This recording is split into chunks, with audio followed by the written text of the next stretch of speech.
Hey, I'm Jess. And I'm Tay, and you're listening to Tobin Tonight. How did that happen? How did that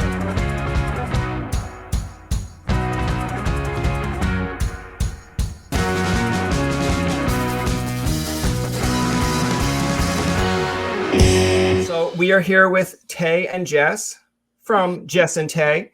The first thing I wanted to do right off the hop, and maybe you guys will get the reference, maybe you won't, but Dragon Tales, come along to Dragon Tales. I don't think Dragon Tales was my show. I saw this live Dragon Tales, like live action. Like that was my thing.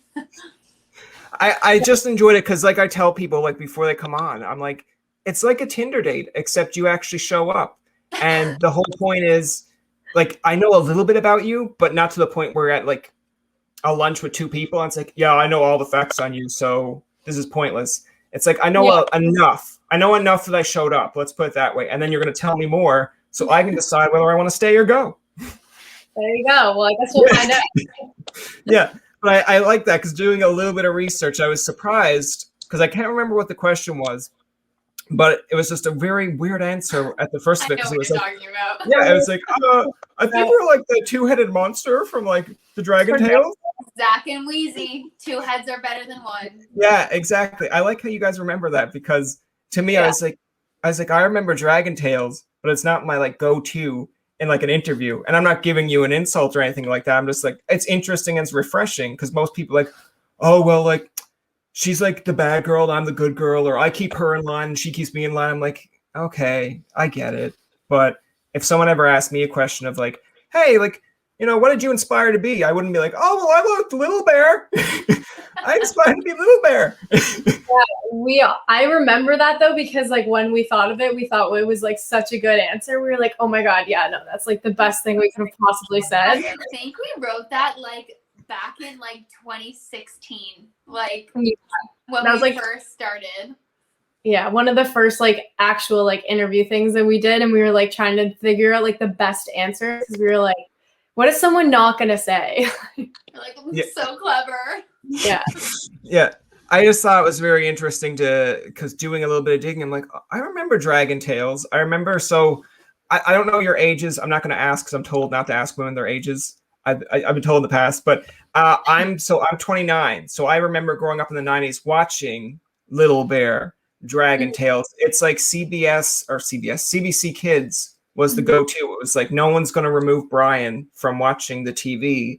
So let's just work around him. But yeah, that was like the go-to thing. So when I seen that reference, I was like, man, like how old are these girls? Like they have to be around that same age group or know these shows. Like I'll name a few and you tell me if you remember them or if you kind of recall, but like Pepper Ann. I don't think, no. No, you see, there we go. What about Lizzie McGuire? Oh yeah. 100%. Okay, and I guess the last one, because it's my personal favorite, and you can kind of tell your own if you want, but I liked watching Boy Meets World, and I was happy when they came up with Girl Meets World, only for it to be like 1 or 2 seasons, and I was like, you didn't let them develop, like what's going on. Yeah, that's the worst when they do show that, and they don't figure it out. Yeah. The first real question I want to get into with you guys is now, I come from a Carleton University background, so there's a part of me that's like, ooh, Humber, ooh, but I'm not. I'm kidding. It's long due. We don't have grudges. But tell me why essentially both of you chose Humber, because I know it's kind of like one's from Pickering, one's from Hamilton. It's pretty much like, hey, let's kind of keep it within the realm of Ontario. Let's not go too far. But why Humber? Jess, you want to go? I guess I'll go first. Well, initially, the school that I wanted to go to was Berkeley in Boston. So I did a 5-week summer program there, and I actually did get in, but it's just too expensive. And like especially being an international student and with the American-Canadian conversion rate, it's just like, no. So Humber was the closest program to that. It was the only one that really did contemporary and did it really well. So just decided to go there. I was going to go to Carleton, though. That was one of my choices. Did get in there. My dad played football there back in the day, so Bonus points there. What do you got, Tay? What do you got for your bonus points? Oh yeah, so mine's not very exciting at all. Actually, I was looking into schools, and Humber was the only one musically that caught my eye. So I was like, you know what? I'm gonna apply here, and that's the only place I'm gonna apply to. And if I get in, it's meant to be. And if I don't, shit happens. But yeah, and then I ended up getting in, and that's my story. Really? Like so basically you put like all your eggs in one basket pretty much. So like I'm curious, Tay, like, so what would have happened if you didn't get in? Like, what did you have a backup plan? No, I probably would have taken a year off and done music and then tried to apply again.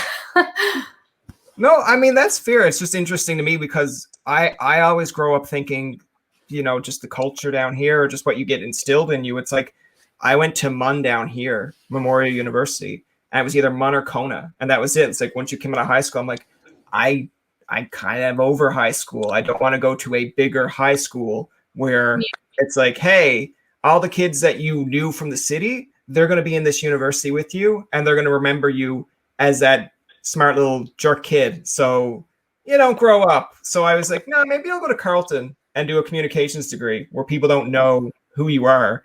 So I thought that was kind of interesting because I originally applied I think I applied for Humber for like comedy.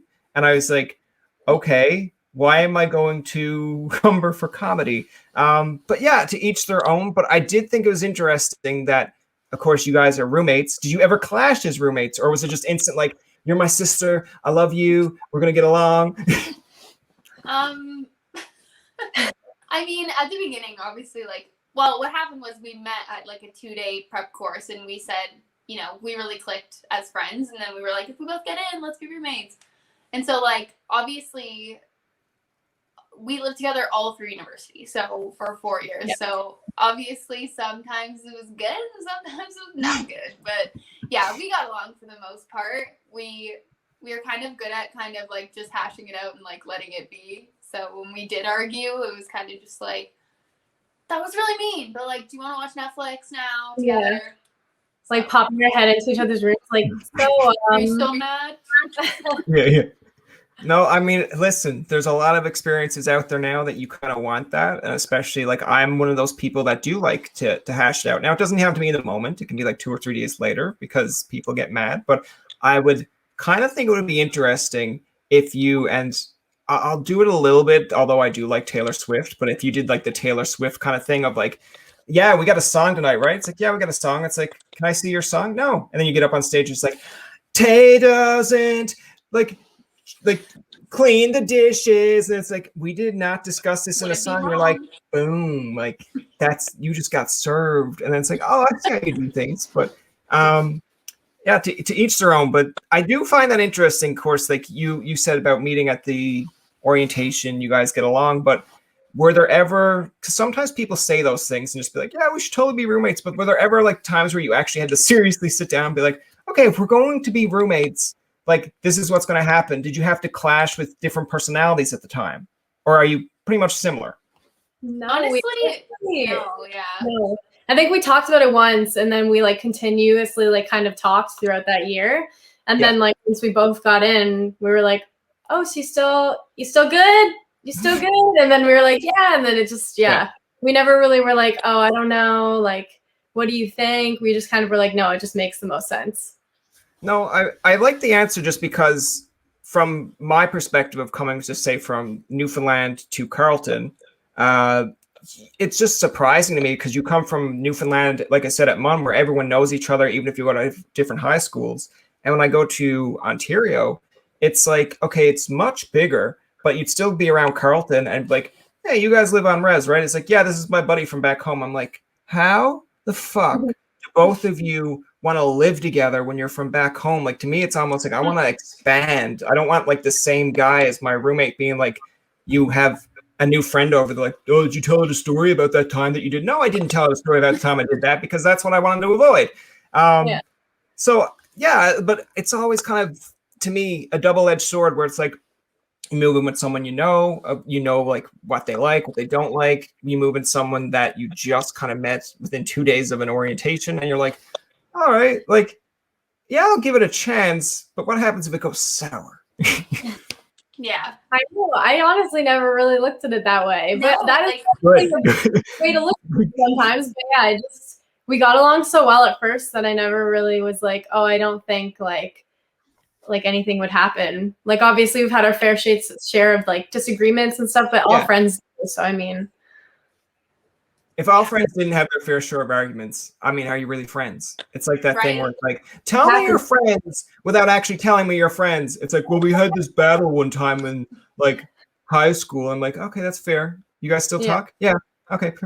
But did you guys like bond really over the fact that both of you were into music and both of you wanted to be singers? Because I know, Jess, when you were doing, I say Jess just because I'm assuming most of the time when it's through the Jess and Tay Instagram, like both of you could answer it. I'm just assuming it's Jess at this point, but it's like I seen one of the Instagram posts where it's like when you perform as single artists and then you join up as a team. And I think that's the first one that I kind of commented on for you guys. And I was like, oh, that's an interesting backstory. So getting into that a little bit, did your bond start with music and then decide, hey, both of us like music. We could both do this together? Honestly, I think part of it obviously was that, we both liked music. We were going to the same program. We liked the same kind of things. But, like, we never really started singing together until, like, second semester.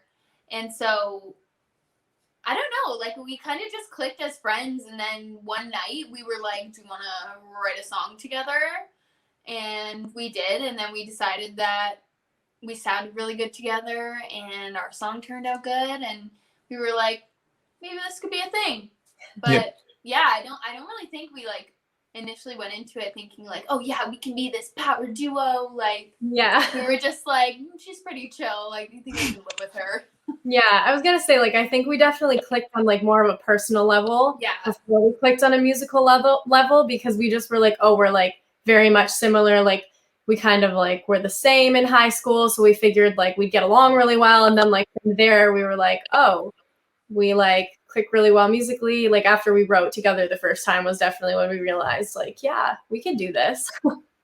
Yeah, I don't mean to cut you off there, but I was just kind of interested because I was just wondering, did you ever kind of both perform on your own and like kind of like the trials and tribulations that go along with that? Like, because sometimes as a single act, you're kind of like, okay, I think I'm good. It's like the crowd thinks I'm okay, but it's just not going for me. But then the moment like you join up with someone else, it's almost like, oh wow, like see how well they both do together. I'm like, yeah, but you know that they're both talented regardless. Like the example that I give is we had this guy on our podcast, I believe, not that long ago. It was Carlton Stone from Port Cities. And he had mentioned that 3 of them were individual acts at one point, doing all like the East Coast shows down here. And people were kind of giving them attention. And they performed together one time at this festival. And people were like, oh, that sounds good. Next year, same thing, same lineup. They just changed it from like Carlton, so-and-so and so-and-so to Port Cities.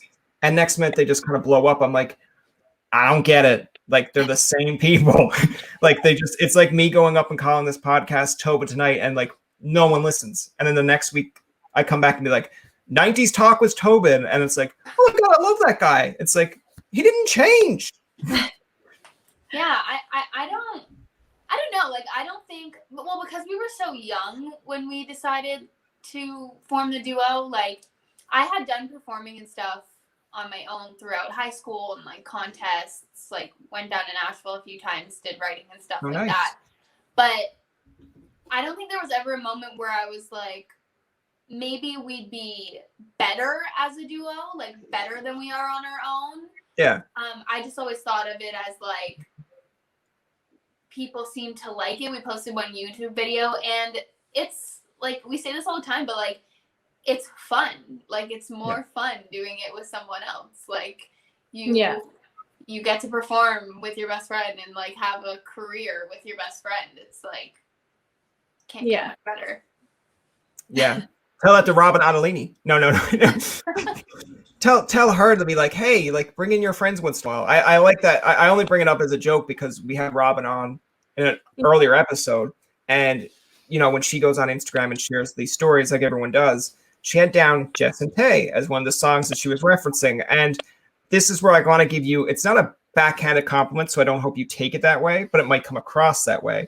But it's like, I heard the song and I was like, okay. And then I think right after that, she had Ellie King's, I think it's like Ellie King and with Miranda, one of their songs that they recently had out. And I was like, okay, I'm getting a lot of Robin Ottolini story highlights here. And she's putting a lot of music into it that isn't hers, which I was like, okay, that's what people do. But I didn't notice much of a difference between the two. I was like, if you told me who Ellie King is, and of course, you know, E.T., she's getting interviewed all over the place.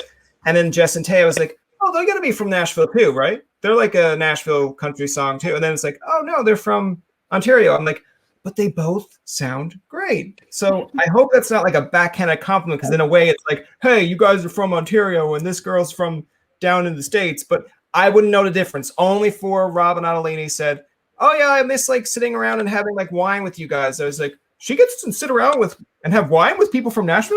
I was like, oh no, never mind. Yeah, no, that's a very nice compliment actually, because it's nice to see that like we're not just like, you know, based like here, and people don't just think of us as like just one thing. Like we could be, you know. Yeah, I think that like also what a lot of artists, especially in country, the big thing is like the Nashville sound. So like for you to say that you couldn't tell the difference means that we're doing something right. Yeah. Exactly.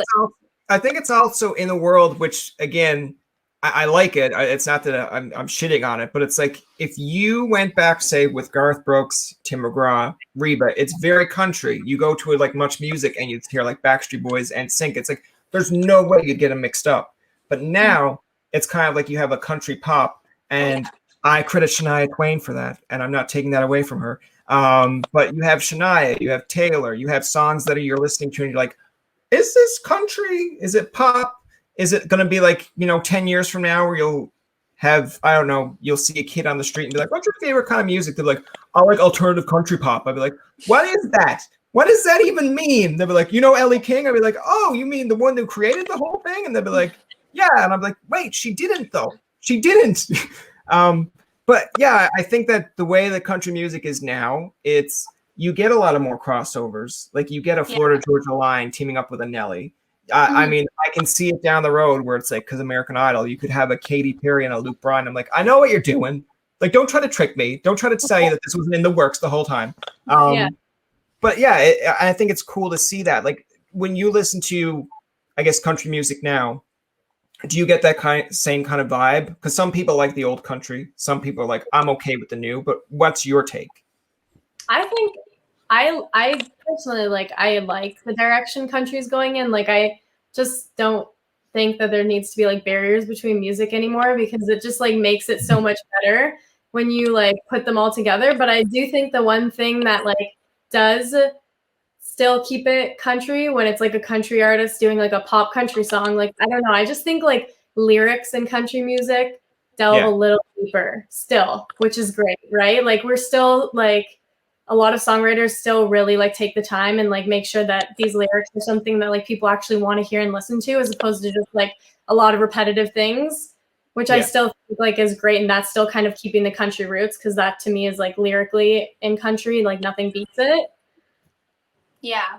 I think that like to what Tay said, like growing up in Ontario, like I grew up in Hamilton, it's like there's so many different like genres of music that are like constantly just being thrown at you. Like if you listen to whatever station, a pop station, you might hear a country song, you'll hear a rap song, you'll hear an EDM song. You're not only hearing like pop music. So I think that especially at our age, we're influenced by a lot of other genres, not only country, even if we did primarily listen to country. Yeah. So, I mean, and that's all around the world today. So I think that the reason that pop country is going in this direction and why it does so well is because the audience now is so used to having so much content thrown at them that's so different. So having like a mashup of genres is almost more pleasing to the ear for them. No, I mean, that's fair. And by the way, if you see this face where it just looks like mad, that's not me being mad. That's just like my go-to face. Yeah, it's like my resting bitch face, where it's like no one wants to come talk to me, I have and then like those. yeah, and then later on they're like, why didn't you go talk to Brian? He's like the super nice person. Yeah, but look at his face. It's like he looks mad. He's like, yeah, he's always mad. He always looks mad.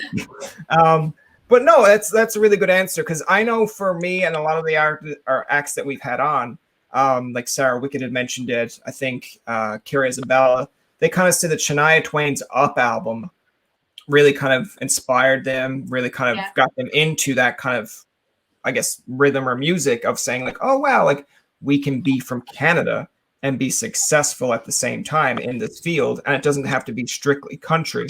Because as much as you give, say, Shania credit for being a crossover in country pop, it's like I can still listen to Terry Clark and feel the same thing. I'm going like, she's great.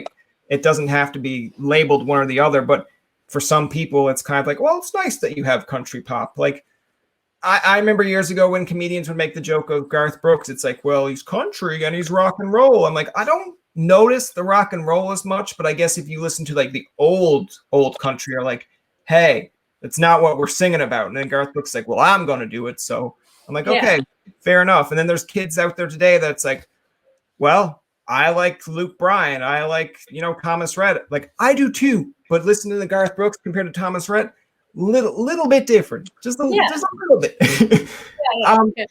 So like you mentioned, of course, Jess, in Hamilton, like the radio station that you were listening to can play all different genres, which kudos, because in Newfoundland, we basically got pretty much rock, pop, and whatever else. Like, I'm waiting for, like, we pretty much got a station here that's like very Celtic, very, it's very East Coast, which is what it is. But tell me, like, some people that you looked up to in music that you kind of modeled, I guess, your voice after, or you thought, like, when you heard them, you're like, oh, I'm going to do this for the rest of my life. For me, I mean, obviously I listened to like Taylor Swift, like Carrie Underwood growing up and stuff, but I was like my parents listened to a lot of like Beatles, Queen, ABBA, like all that kind of stuff. So I was brought up on that, and like that's like my music of choice to listen to. So a lot of that, like I listened to, the way that Freddie Mercury like manipulated his voice, and I kind of drew from there. But I think that surprisingly enough, the person that I really learned how to sing on was Christina Aguilera. Okay. I have a very like loud and powerful voice when I'm belting. No. You say that proudly. No, I'm like. And so Christina Aguilera was like another singer who did that. So I would try to, sing her songs and sing them like she did, so that I could learn how to kind of like control my belt so that it didn't sound like I was yelling. Yeah. But yeah, then obviously just, the chicks, Taylor Swift, Carrie, Shania, all the big country gals. Yeah.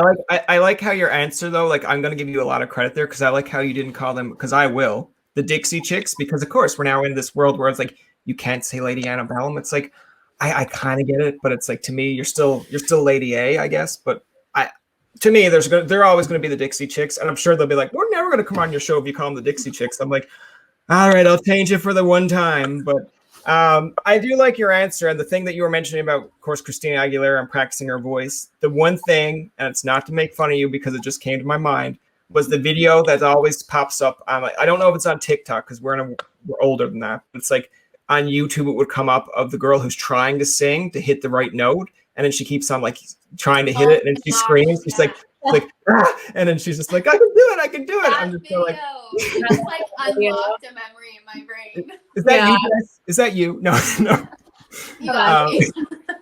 And Tay, who are some people that you inspired to be growing up? Like, who are some people that you listened to or decided to model your kind of, I guess, tone or sound after?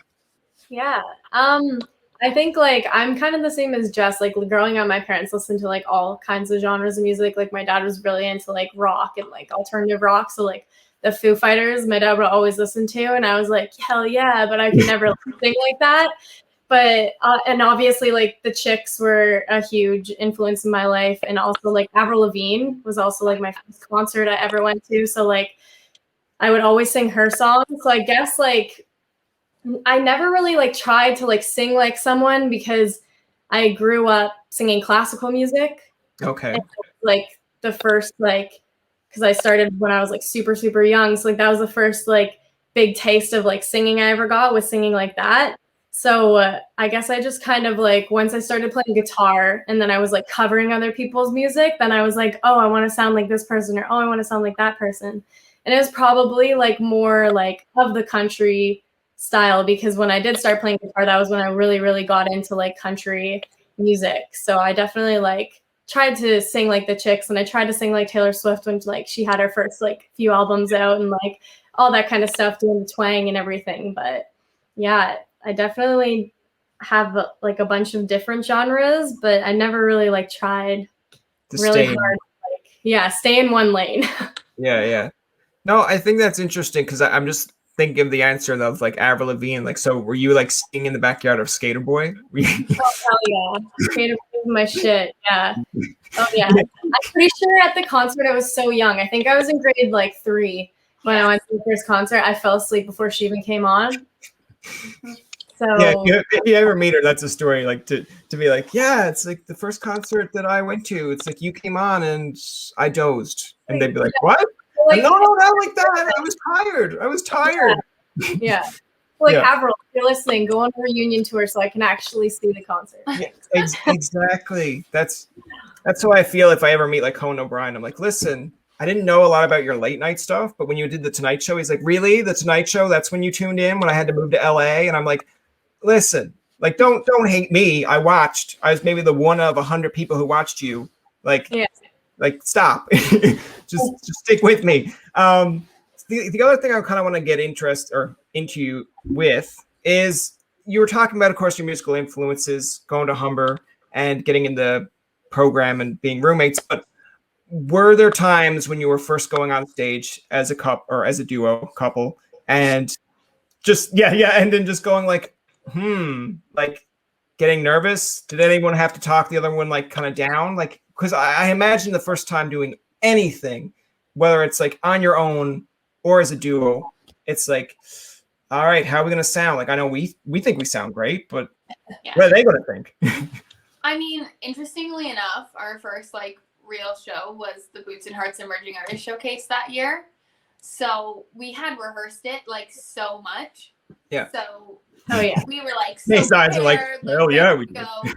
And then when we got there, I do remember like being on side stage and just being like, I'm so fucking nervous right now. Yeah. Like, and we both were, and we were just like, we're gonna kill it. Like, just both talking to each other. Like, I don't think either of us really like talked the other one up. We kind of were both just like, yeah, we're gonna do a great job. Like, this is gonna be sick. Don't worry about it. Whatever happens, we'll be fine. Yeah, and then we like walked out. But then, like, after that, it kind of just got easier, and we stopped really getting nervous. Yeah, and then we had the other one to lean on if we messed up. Exactly. Like, I was gonna say again, like going back to like doing things separately and like doing things together. Like, I'd say like whenever I used to do shows like growing up and I was alone, I was like a bag of like jitters. Like, my parents would tell you I was the most nervous human being on the earth. And like, I think as soon as I started doing shows with Jess, I was like, oh hell yeah, like this is the easiest thing I've ever done in my life. Like, it's just doing it together. Like, again, it makes it so much more fun. And like, I just felt so comfortable. And like, when we went on stage to do Boots that year, I think we both blacked out. We got off and we were like, what the heck just happened? Like, we had to watch videos and be like, oh, I did that? That was me?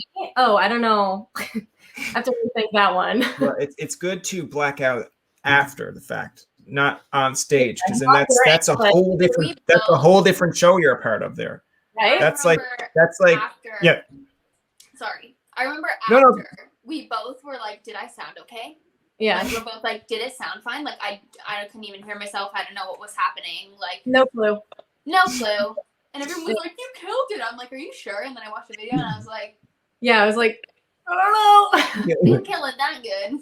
Yeah. It's almost like, blacking out after the fact, and people are telling you, "Oh yeah, you sound good." That's like, okay, well that's good. Like, Boots and Hearts was your rise, because a lot of people start with Boots and Hearts.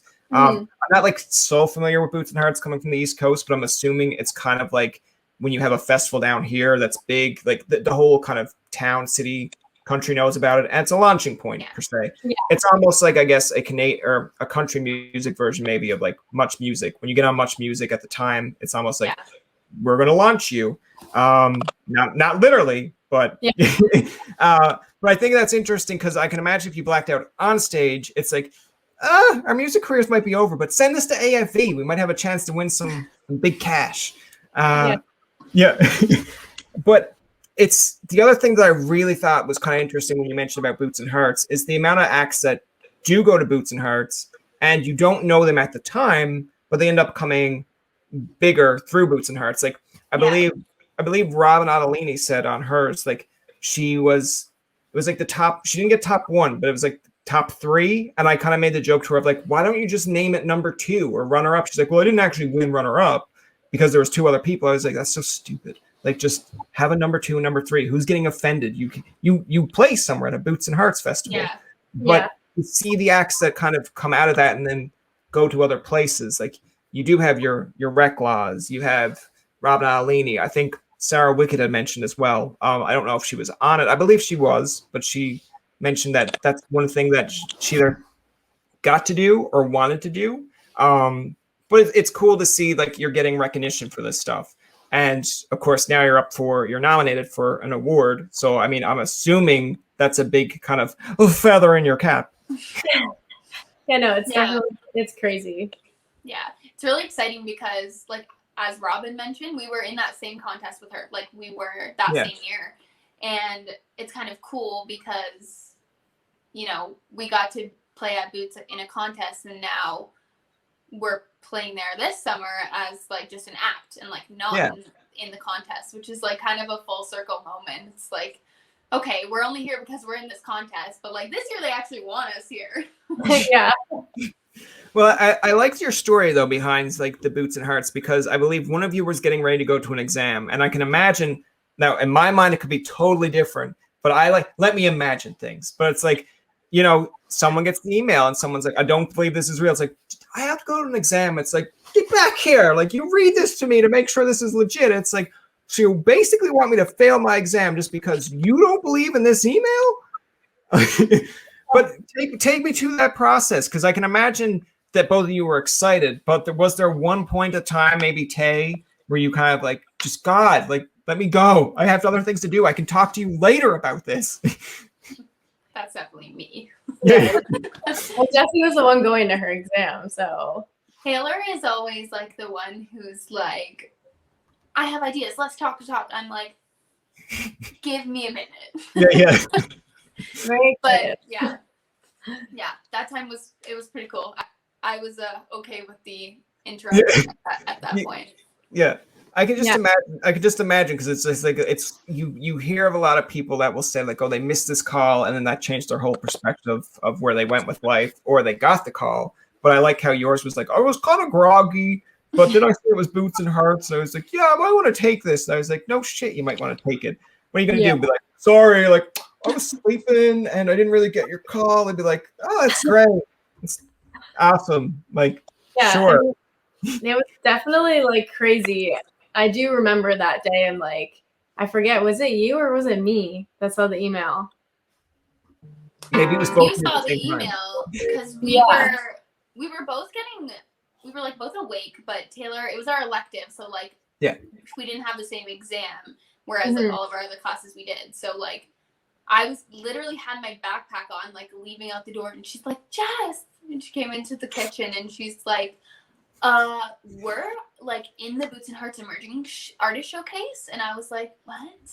She's like, look at the email, and I'm like, oh shit, gotta go. And then we like celebrate later. Don't want to go, but gotta go. Yeah. Tay's just like, so what do you want? It's like a Seinfeld moment. It's like, what do you want me to do with this information? Like, I've got this. I'm all hyped up, and you're just gonna leave for your exam. Like, who the fuck do you think you are leaving me? It's like texting me the whole time on my way there. She's like, oh my god, I'm so excited! I can't believe this, blah blah. And I'm just like, do not disturb. Yeah. It's like just in time for your exam. It's like you go in and be like, hey, listen, we're about to like be super famous, so I don't know if you want to like write this exam off for me. They're like, who are you? Like, how did you, like, do I know you? It's like, yes, I'm yes. I'm Jess of Jess and Tay. It's like, oh, sorry, I didn't notice you without the other one, and vice versa. I didn't know Tay without Jess. It's like, that's so insulting. Yeah, but I think like you said, like how you said like something can change your like whole perspective on something. Like I think like us getting into the showcase and like performing that year was like probably like one of the big reasons why we did become a duo, because we were like, oh wow, if like all these people think that we can do it, then why the hell not? You know, like it was definitely like a huge push for us to like move forward together and be like, oh yeah, like this makes sense. Like why not? Right? Yeah, it really boosted our confidence too. Just because we were just starting out and we're like, okay, this might not work. We might not be good. And then, you know, to have that be like our first big performance was a really good confidence booster for us. And I think really helped us along the way when we started doing more things, because we already thought, okay, like some people like this. Yeah, fair enough. Tay got frozen there for a second, but I'm sure she'll hop back in. There we go. The other thing that I thought was kind of a little bit interesting as well is, you know, getting nominated. Was it the same kind of reaction? Did someone get the email? Did you learn from your first experience? No. So I've been nominated. Someone else. No. Oh, we're back. Hello. Did you hear what I said? No, you were first. No, go ahead.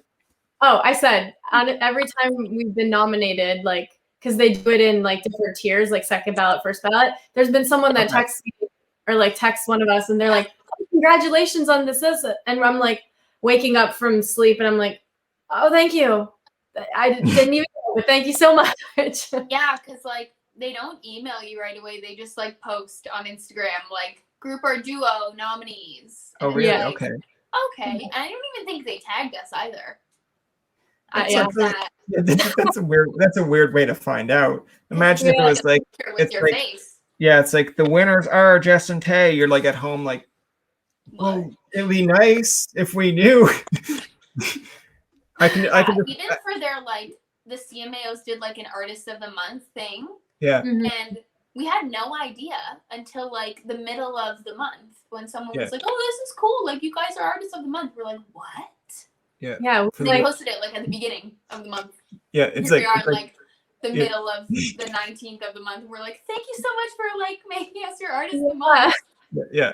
It's almost like, I don't know if you guys did this up away. I know we did. I feel like it's kind of universal in school, but it's like when you're in younger grades and they give you like the student of the week or even like the student of the month. I feel like they have to do it by week because there's 20 odd students and there's not 20 odd months. And then it's like you'd have parents like, what did my kid do to you that makes you, what did she ever do to you? It's like, she's going to be like crucified for the rest of her life because she didn't win a student of the month in grade 4. I'm like, she'll get over it. She'll be fine.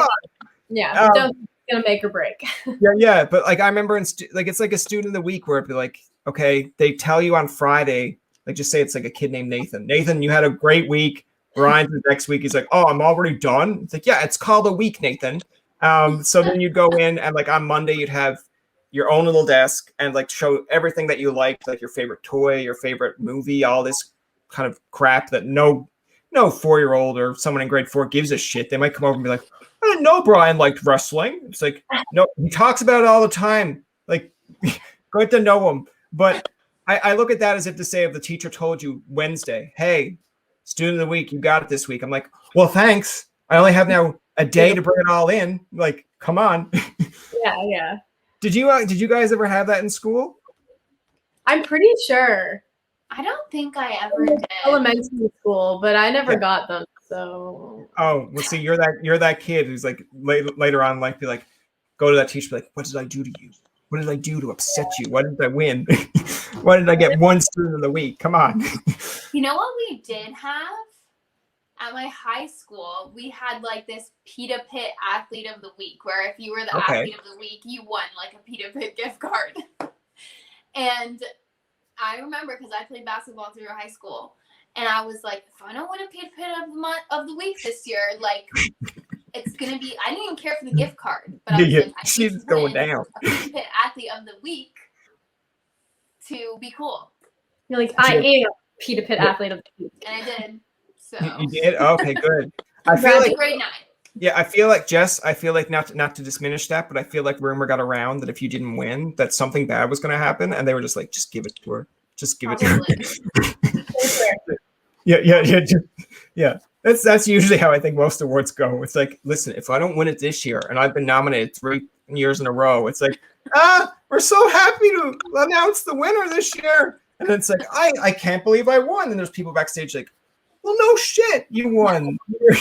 You were getting mad at everybody. I feel like it's like, you wait. I feel like the next year, Weekend's going to win a whole bunch of awards just because he didn't want to go to the one award show. And it's like, yeah, we got to give him all these awards now. It's like, you can just give him 2 that he really deserved and he should have earned, and you guys were just ass hats and want to give it to him. But giving them all, okay.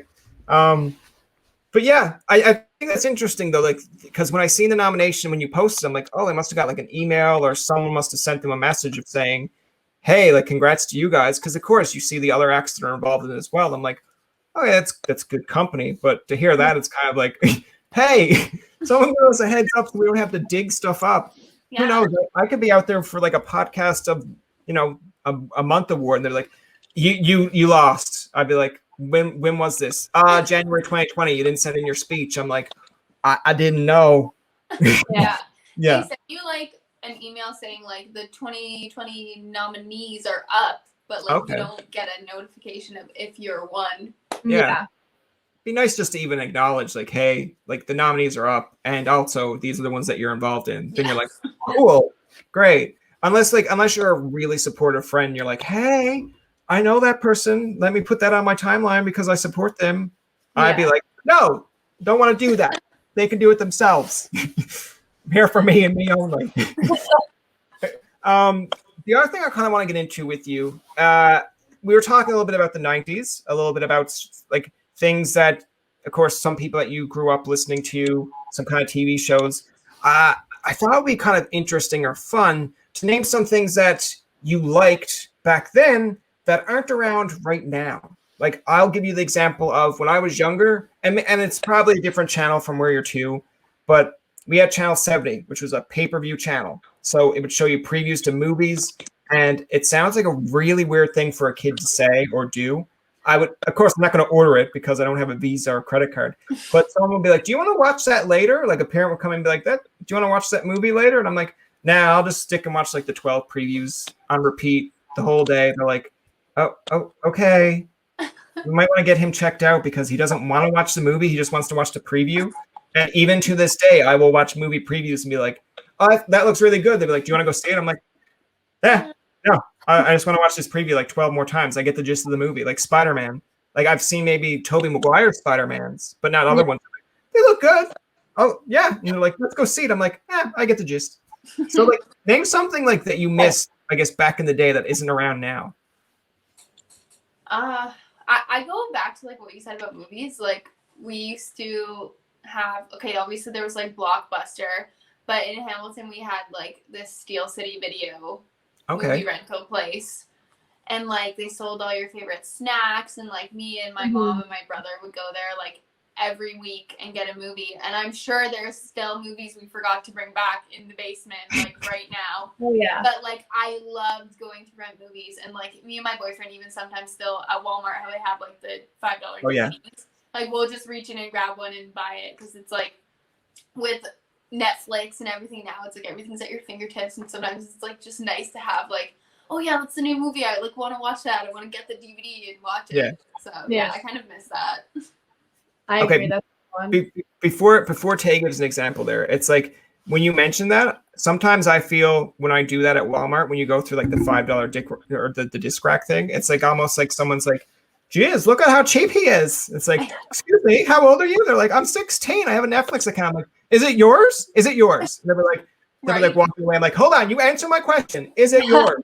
And they'll be like, no. I'll be like, well, then you'll be down here in another 10 years, and you'll be going through this disc rack too, trying to find your favorite show. Exactly. I did that Christmas. I'm paying $5 for this movie. Yeah. $0 for your movies. Yeah.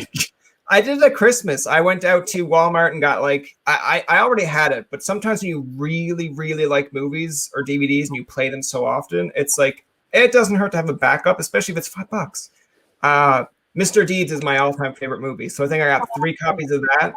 How the Grinch Stole Christmas, Jim Carrey.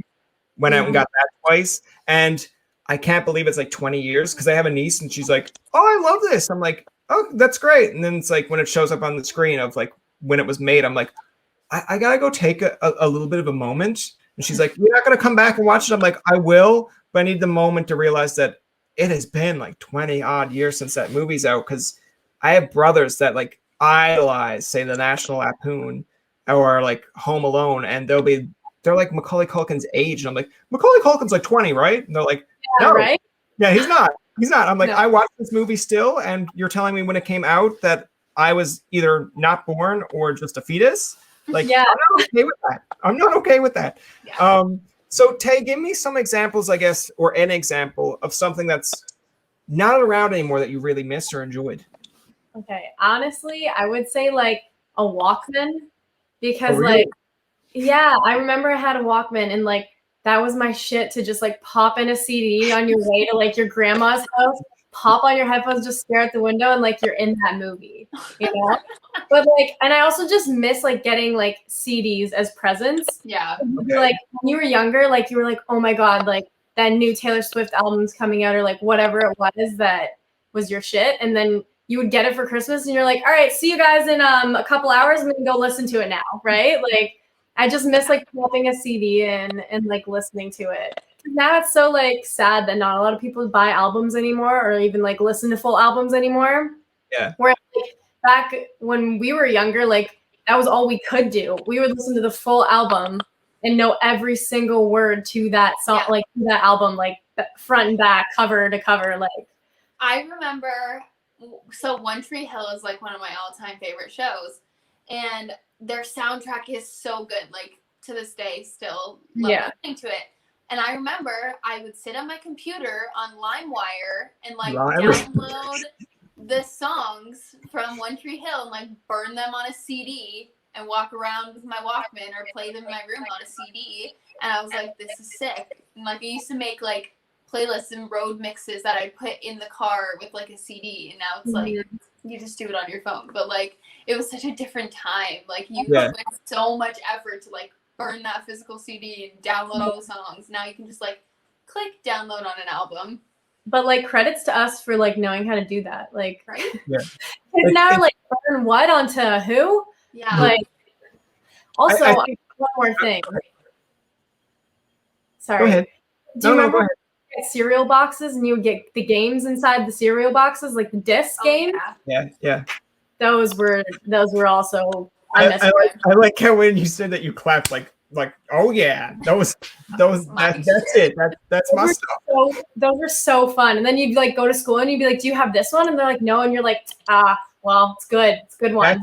That's how we grew up to be dicks because we were just like, you know, like, oh, we didn't like say like, oh, I can give it to you or lend it to you. It's like, or it's like if you go to school, it's like, do you hear the new Backstreet Boys song? It's like, no. It's like, oh, I guess you weren't home sick yesterday and missed it on Much Music when they were premiering it. And it's like, yeah, I went to school like a normal like person. You're like, that's what happens when you go to school.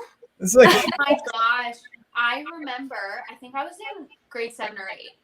And we had like a computer class. You know how you have like computer class in elementary school?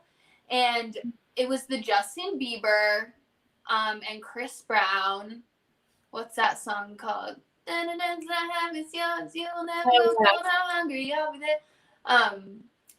all me and my friends in our computer class were like sitting there waiting for this music video to come out on Much Music on the online one.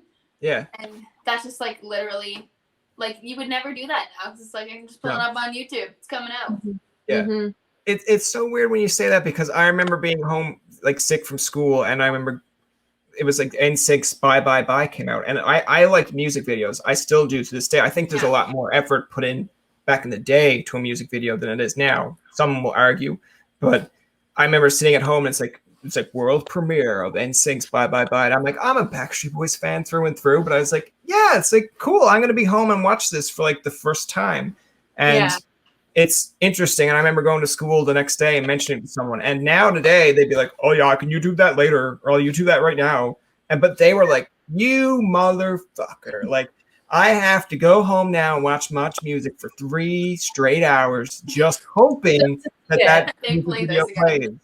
But you learn a lot more that way. Like, I know it's a different generation. Like, people now can go on the iTunes store and find their song, but they can also see what's top playing, like, you know, and then that's kind of sometimes how I get my music, is just like, oh, like, I want to kind of keep up with today's generation. Let's see and then you'll hear one song, you're like, why do I bother? It's like, I don't get it. But yeah, like what Tay was saying, I remember at Christmas, I had like a boombox, and I think it was like a Backstreet Boys CD. It was like Black and Blue.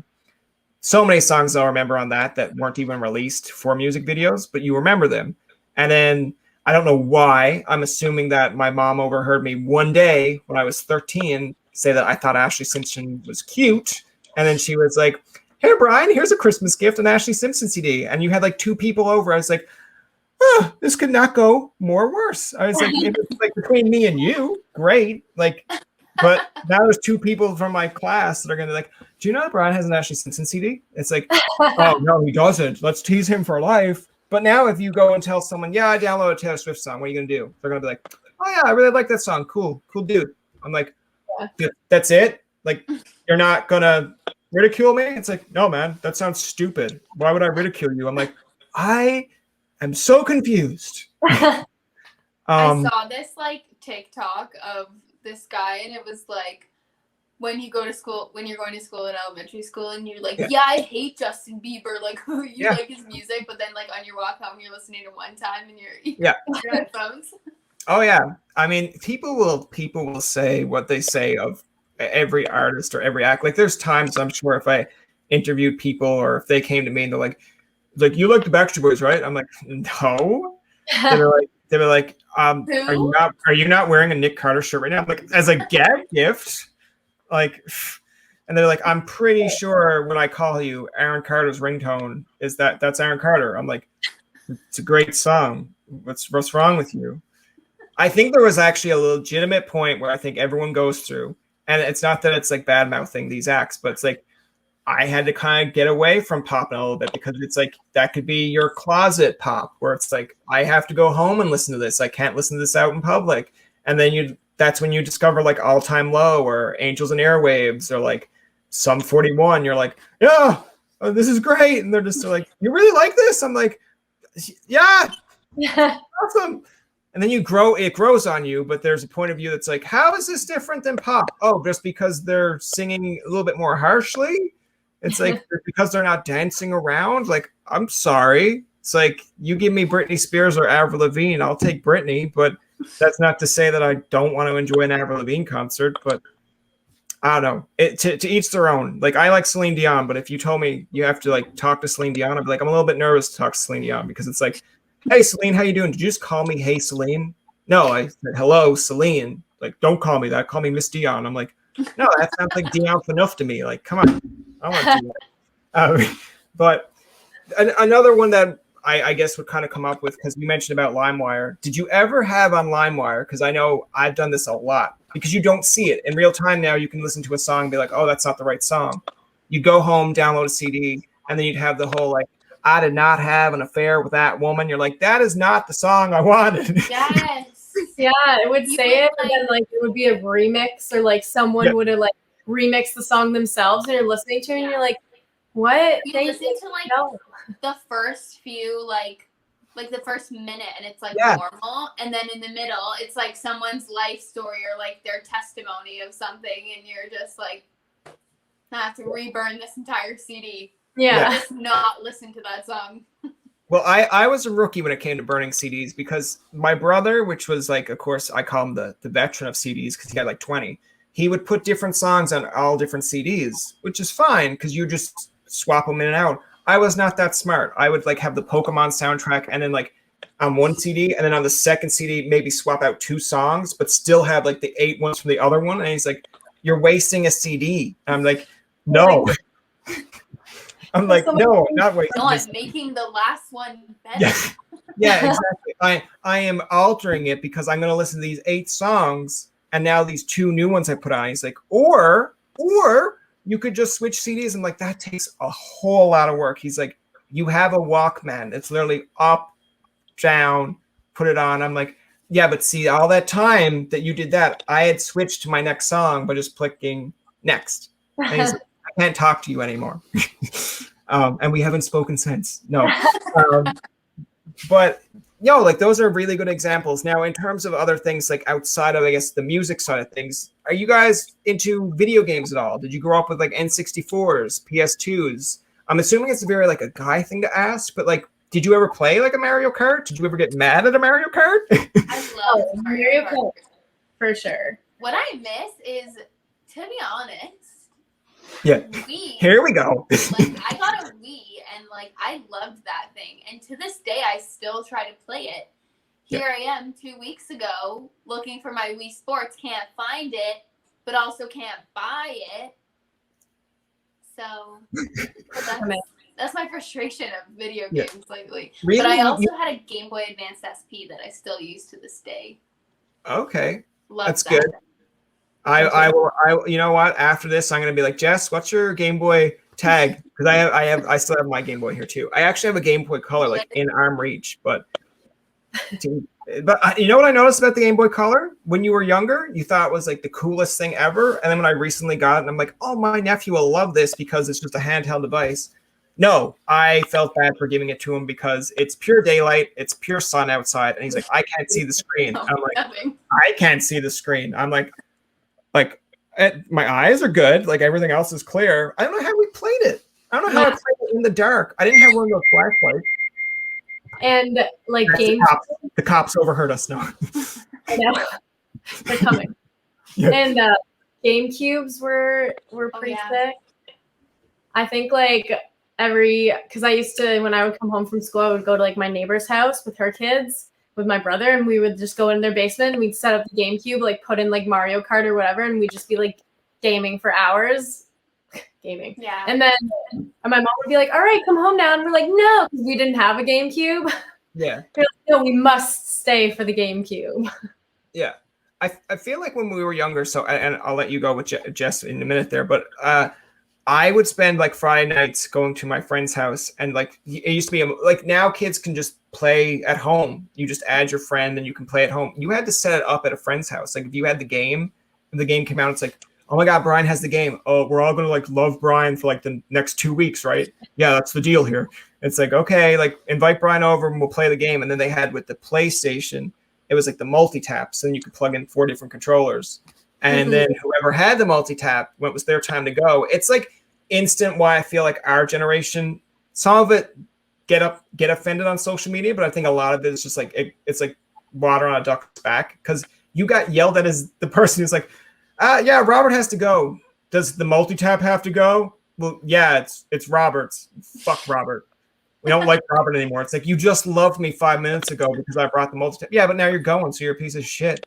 So then he comes by next week and, hey, it's Robert again. He's like, I know how this goes. You love me until I have to go. It's like, that's the deal, Robert. You don't mess this up for us. I was the kid who had the hockey net and hockey gear. So I was like the kid that right after school, they'd come and knock for you and be like, we love Brian. Like, he's okay at hockey, but he also has the 2 nets. And then you'd hear your mom, like, because we only lived around a corner. She'd be like, Brian, homework. And I'd be like, oh, fuck. And then you'd be like, really? You got to go home for homework? I'm like, if I don't go home, I'm getting 3 across the arse. So, like, I got to go. And they were like, take 3 across the arse for us. Take 3 across. I'm like, no, I'm not taking 3 across the arse for you. Like, you don't understand how serious this is. I'm taking this stuff and going. And the worst part is, as much as I trust my friends, I'm like, you can bring the nets home later. As soon as I get to the door, where are your nets? Andrew's going to bring them home like in 5 minutes. Oh, yeah? Did he do it last time? I think so. Might have been like an hour later. Yeah, you go back down there and take those nets off Andrew. They're your nets, but you still had to argue with him to take your own hockey nets. So I feel like our generation on social media is like, someone tells you like your music sucks or whatever. You're like, yeah, I heard that before when I was like 7. What are you going to do? But go ahead. Oh, I was just going to say, like, I miss the whole craze of Guitar Hero and Rock Band. Oh, really? Like, oh, wow. At one point, they were huge. Yeah. And, like, I still to this day play Rock Band all the time. And I wish it would come back. Ever since I watched, have you guys seen that movie, Couples Retreat? Yeah. And he like created rock band, and they're like in the back with the guys like who work at the resort. Yeah, I don't know. That's just something that I was thinking about. It's funny to come back. Yeah, it's funny to me because I'm looking at it and thinking of what generation would watch Big Bang Theory, and then because I think there is an earlier episode where they're playing like Wii Sports, and I think they're playing Guitar Hero, and then it's like Sheldon's like, oh, it's like that's great support from our lead singer, or oh, it's great support from our lead bowler, and there's probably a generation going like, oh, what? Like I don't get it. Like there's definitely a generation out there that's watching Friends right now on like Crave and being like, I don't get these references. Yeah. I'm like, I didn't when I was younger, but I get them now. Yeah. It's like the one that it's funny because there was a kid at soccer that I think he got grounded for 2 weeks because he asked his mom, it's like, if it's not against the headboard, it's not worth it. And when I was a kid, because she's talking about like, I don't know, like sex or something. And when I was a kid, I was like, oh, I don't get it, but that's funny. The crowd's laughing at it. And then he mentioned it to his mom, and she's like, where did you hear that from? And he's like, Friends. And then she's like, you're grounded for 2 weeks. Don't watch it again. I'm like, oh, poor fella. He never gets to watch it again. Like, you know, our generation grew up with Friends, and I think the next one kind of has How I Met Your Mother, which is awesome too. Yeah. But I do like what you said there, because of course, you know, with gaming, and when you mentioned about just staying home and having friends over, it's like, yeah, that's like the worst moment in the world. It's like, you have to go. It's like, I don't want to go. How many blue shells have ruined friendships, I wonder, where it's like, I'm going to win this race. It's like, no, you're not. But yeah, like to clue it up, like, because I do want to clue it up and get you guys out of here, because I'm sure you have other things to do than sit and talk 90s for another hour. But the last thing I want to mention, of course, going off this topic, is during COVID, people are in lockdown. We're doing okay in the East Coast, so no. But how are you guys keeping busy during COVID? I mean, when it first started, I'm assuming like there's a lot of like, oh, what are we going to do it music-wise? Because people were doing Instagram lives to keep fans busy. So take me through the whole process of, say, year 1 COVID to year 2 COVID, and how have you guys been keeping busy? Go ahead, Tay. Go ahead, Tay. Well, personally, the beginning was really hard because obviously, like many other people, it was like, what do I do? Like, I got laid off for a bit, so I was like, holy camole, look at all this time on my hands. What should I do? And then I was also like dealing with I have absolutely no motivation to do anything. So that was definitely like the first part of it. And I think like, obviously a lot of people like found in music too, like that there was like not a lot of motivation there at the beginning. Yeah. But whereas now, like you've gotten like into the swing of things, like you realize this is like the new normal for now. So we kind of have like been doing lots of writing, which is like amazing. So we've been writing a ton lately, which I think is like another great way just to like continue in music in any way. And then also just like our new music has really helped us like gain back some more motivation and be like, oh yeah, like now we have some new stuff out. Like we got lots of stuff going on, which is really nice. And then hopefully when the summer comes, maybe some shows. That would be nice. I'm holding out hope for that. I really am. I think Jess is still there. So I think she just got frozen this time. Oh, there we go. Yeah. There you go. I was frozen for a second. Or you were just very attentively listening, and you're just. I know. I was like, wow, she really likes to have to say. I'm trying to like keep my face kind of normal in case I freeze, so I don't look crazy. Yeah. No, it's too late for that. It's too late. No. All right. No, but yeah, I'd agree with what Taylor said. Like, I never stopped working because I like my day job. I work for a bank, so like we were always open because it's essential. So I was always working, so it was kind of nice that I still had that kind of normalcy throughout when everyone was like quarantining, like laid off, staying home for months, and like that was like good for me. But like me and Tay both definitely got in like this kind of rut with our music, and we're like kind of not having it. We're like, okay, this is ruining everything, whatever. Yeah. And then we were just like, you know what? Fuck it. Let's get out of this. Let's put out some music. Let's record. So, yeah. So we got into the studio no October maybe. October. And OcNover. OcNover. Yeah. October. OcNover. And then now we've got new music out, and that's really motivated us to just write a lot so that we can get some more music out and just survive this pandemic that is a mess over here in Ontario. Yeah, I like the answers, and I like OcNover. That's probably going to be what this episode's going to be called. Just Jess and Tay OcNover. Yeah. OcNover. Yeah. Like, I feel like that. Oh, that's an April 1st joke that's gone over the head. You should do it for next year. We've got tour dates. We're coming out in October. People are like, I'm so excited, but I don't know when October is. When is October? Is it October? Is it November? Where is it? It's like it's in the middle. We decided that October and November don't stand well on their own, so just put them together. That's going to do it for this episode of Tobin Tonight. Our thanks to Jess and Tay for coming on to the show. Remember, you can find past, present, and future episodes on TobinTonight.com, Spotify, and iTunes. Follow us on Twitter, like us on Facebook, and leave a comment or two. For Tobin and myself, this is Jacob saying thank you for listening and good night.